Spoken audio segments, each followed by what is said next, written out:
بكل صراحه حنا كنا جايين عازمين هنا باش نديو 3 ديال النقط ضد فريق اللي بكل صراحه كيدوز بواحد الظروف اللي هي صعيبه.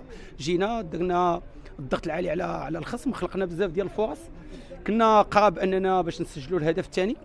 مالوغوزمون الخصم فريق الرجاء البيضاوي باغتنا في الهدف الاول، من موراها نقص عندنا شويه ديال التركيز بحكم ان الفريق ديالي هو فريق اللي هو يا شاب واللي ناقصه شويه ديال الخبره. تلقينا الهدف الثاني من بعد، رمينا حنا بجميع الاوراق الهجوميه ديالنا باش نرجعوا في المقابله. كنا قراب اننا نسجلوا الهدف التعادل.